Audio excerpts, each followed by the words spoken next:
This is Suzanne Arnold. I'm the director of Aspire to Teach, and I wanted to introduce to you our Professionalism, Performance, and Engagement Protocol, or our PPEP plan that we call it. This is our sixth year in starting Aspire to Teach, and over the years we have learned quite a bit about what we need to do to help our candidates be successful in the program as well as in the classroom. And those past 5 years have helped lead us to this particular protocol to ensure that we are providing the supports that you need to be successful in the program. So the Professionalism, Performance, and Engagement Protocol is specifically designed to keep you on track. So when we think about professionalism, we're thinking about things like meeting the professional expectations that are outlined by Aspire to Teach in the Professional Disposition Assessment Tool by your school district, and as well as the expectations in the Colorado Code of Ethics for Educators. In terms of performance, it's demonstrating effective performance and growth in the classroom that is outlined by your school evaluations as well as your Aspire to Teach ally observations.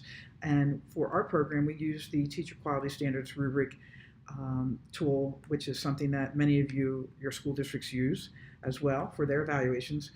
We also use an observation protocol, which is called the Quality Responsive Classrooms Protocol, and our capstone rubrics for the capstone project in your second semester of the program. And then in terms of engagement, what we're looking for is the extent to which you're able to follow the program requirements and expectations that are outlined in the Aspire to Teach candidate agreements. So as I mentioned before, the purpose of this is to help you meet all those expectations that we have in the program that are outlined in the candidate agreement form, as well as the effectiveness and performance in the classroom.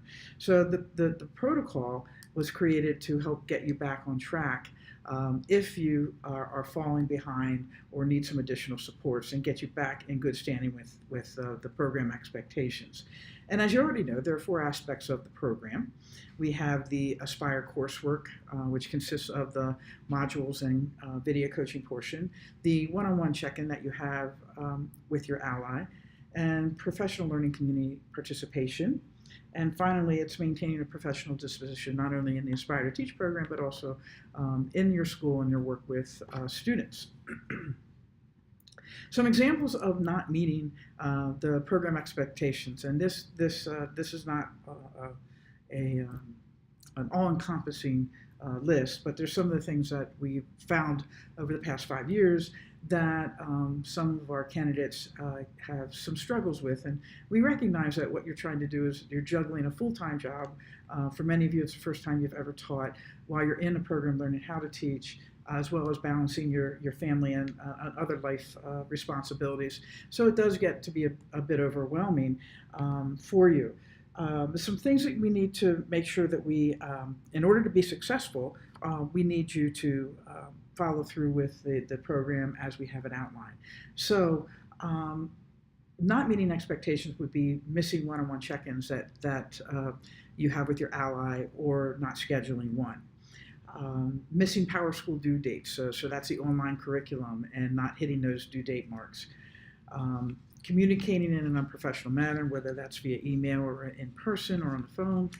Not submitting or engaging in video cycles. The only way, video coaching is critical to our program and support in developing you as a teacher, and so we need you to be consistently submitting as well as engaging in those video cycles. Missing PLCs, or consistently arriving late or leaving early for PLCs. Again, this is a really important aspect of the program. It's a once-a-month thing where we get together in groups, and it is a requirement of the program. It is not optional. Not engaging with ally feedback, whether that is in PowerSchool, video coaching, or one-on-one interactions. Not using that feedback to continue to develop as a teacher. A violation of the Colorado Code of Ethics for Educators, repeating the same behaviors over and over again, late assignments, missed PLCs, and unprofessional language around students, families, or communities, plagiarism within the program, and a lack of adequate growth towards equality, towards an effective teacher in accordance with Colorado Teacher Quality Standards. So in order to help you get back on track if you're kind of falling behind a little bit, we will use the program assessment tools, the candidate agreements and professional dispositions tool and the teacher effectiveness tool to put you on some action steps. And in the PPEP document, which the Professionalism, Performance, and Engagement Protocol document, we outline the 3 action steps. Actually, there's 4 action steps very explicitly. And so you will want to make sure you review those as part of this, after this presentation. We'll go through the action steps. The first action step is no action step. And basically what we're trying to get you to do in that no action step part is to be proactive and notify your ally in advance if you need to adjust a timeline. Or you're going to miss a meeting and how can I make that up? The good thing about PLCs is there are options. There's no reason for you to miss a PLC even if you have a school responsibility, because they're offered on 2 nights in person and on multiple nights through those of you that are in remote. So be proactive and let your ally know if you need an extension or you can't be there, you need to come to another night. Also, a no action step might be an initial professional disposition concern that the ally has, and they'll have a conversation with you around that and coach you and help you to develop the expectation we have around that particular disposition. So the expectation is that you will notify your ally in advance and seek a mutually agreed upon resolution in the circumstance. Then from there you move on to action step 1, 2, and 3. Please read through those.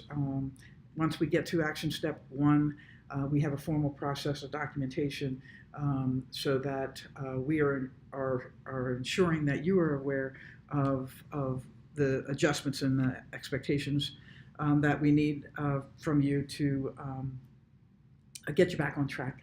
At any time, please, the best thing is to stay close to your ally and keep your ally informed with how you're doing and what your needs are. These 3 tools, the candidate agreements, the disposition and effectiveness tool, are all, as well as this particular protocol, are all in the module. And so you can, print them out or just make sure you have them handy so you know what the expectations are for the program. If you have any questions, don't hesitate to reach out.